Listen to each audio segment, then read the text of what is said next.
कोयल की गवाही से आखिरकार अभीरा केस जीत जाती है और पूरे कोर्ट रूम में एक ऐसा भावनात्मक पल देखने को मिलता है जिसे हर कोई लंबे समय तक याद रखने वाला है। अभीरा, अरमान, मायरा और कोयल, इन चारों ने मिलकर जिस तरह से सच के लिए लड़ाई लड़ी, वह इस कहानी का सबसे मजबूत हिस्सा बन जाता है। कोर्ट में ही इस जीत का जश्न मनाया जाता है, लेकिन दूसरी तरफ मित्तल के लिए यह किसी बड़े झटके से कम नहीं होता। उसकी सारी चालें और साजिशें एक एक करके फेल होती नजर आती हैं और यहीं से कहानी में एक नया और ज्यादा खतरनाक ट्विस्ट शुरू होने के संकेत मिलते हैं। आने वाले एपिसोड्स में कहानी और भी ज्यादा दिलचस्प और रोमांचक होने वाली है। शुरुआत में हम देखते हैं कि बाल सुधार गृह में मौजूद लोग भी यह समझ चुके होते हैं कि मायरा निर्दोष है। उन्हें मायरा की सच्चाई पर पूरा भरोसा होता है, लेकिन असली चुनौती यह होती है कि इस सच्चाई को कोर्ट में साबित कैसे किया जाए। अभीरा के पास लंबे समय तक कोई ठोस सबूत नहीं होता, जिससे उसकी चिंता और बढ़ जाती है। लेकिन जैसे जैसे कहानी आगे बढ़ती है, हालात बदलने लगते हैं और आखिरकार वह सबूत और गवाही सामने आ जाती है जो पूरे केस का रुख बदल देती है। प्रोमो में दिखाया गया था कि कोयल की गवाही इस केस का सबसे अहम मोड़ बनने वाली है। लेकिन कोयल को कोर्ट तक लाना इतना आसान नहीं होता। इसके लिए अभीरा और अरमान को कई मुश्किलों का सामना करना पड़ता है। सबसे बड़ी बाधा बनता है कोयल का मामा, जो पहले से ही मित्तल के साथ मिला हुआ होता है। मित्तल ने साफ तौर पर उसे यह हिदायत दे रखी होती है कि कोयल किसी भी हालत में कोर्ट तक नहीं पहुंचनी चाहिए। ऐसे में स्थिति और भी तनावपूर्ण हो जाती है, क्योंकि एक तरफ सच है और दूसरी तरफ उसे दबाने की पूरी कोशिश। लेकिन अभीरा हार मानने वालों में से नहीं है। वह एक ऐसी योजना बनाती है जो आखिरकार कामयाब हो जाती है। अरमान बड़ी समझदारी से कोयल के मामा को अपनी बातों में उलझा लेता है ताकि वह कोयल से दूर रह सके। इसी मौके का फायदा उठाकर अभीरा कोयल से मिलने पहुंचती है। शुरुआत में कोयल और उसकी मां गवाही देने के लिए तैयार नहीं होते, क्योंकि उन्हें अपने परिवार और समाज का डर होता है। लेकिन अभीरा जिस तरह से उन्हें समझाती है, उनकी भावनाओं को छूती है और सच के लिए खड़े होने का हौसला देती है, वह धीरे धीरे असर करने लगता है। आखिरकार कोयल और उसकी मां गवाही देने के लिए तैयार हो जाते हैं, लेकिन इसके साथ एक बड़ी जिम्मेदारी भी जुड़ी होती है। अभीरा और अरमान को यह फैसला लेना पड़ता है कि वे कोयल की सुरक्षा और उसकी पढ़ाई की जिम्मेदारी उठाएंगे। यह एक बहुत बड़ा कदम होता है, क्योंकि इसका मतलब है कि वे सिर्फ एक केस नहीं लड़ रहे, बल्कि किसी की जिंदगी की जिम्मेदारी भी अपने कंधों पर ले रहे हैं।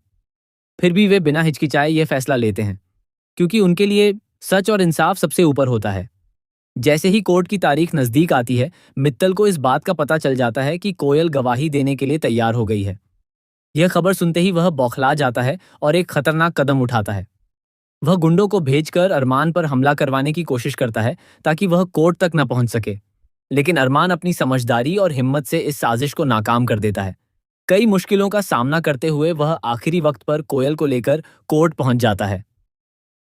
कोर्ट में उस समय एक बेहद तनावपूर्ण माहौल होता है।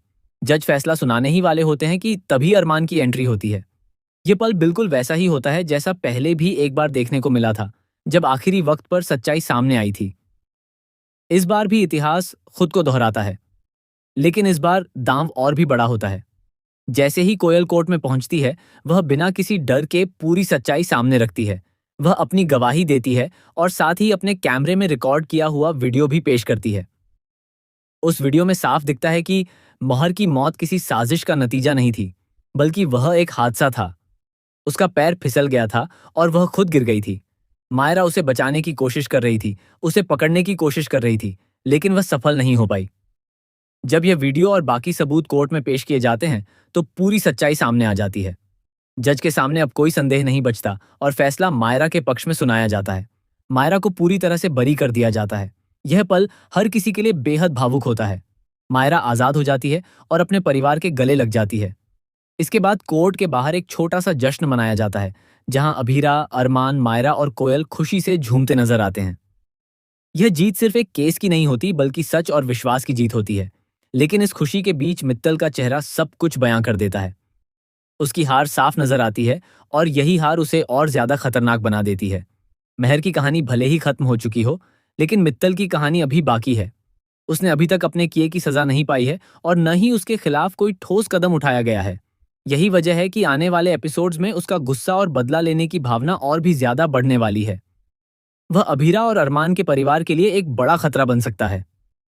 कहानी अब एक नए मोड़ पर खड़ी है, जहां एक तरफ खुशी है और दूसरी तरफ आने वाले खतरे की आहट। दर्शकों के लिए यह देखना बेहद दिलचस्प होगा कि मित्तल आगे क्या कदम उठाता है और अभीरा व अरमान उसका सामना कैसे करते हैं। आने वाले एपिसोड्स में और भी ज्यादा ड्रामा, इमोशन और सस्पेंस देखने को मिलेगा, जो इस कहानी को और भी ज्यादा रोमांचक बना देगा।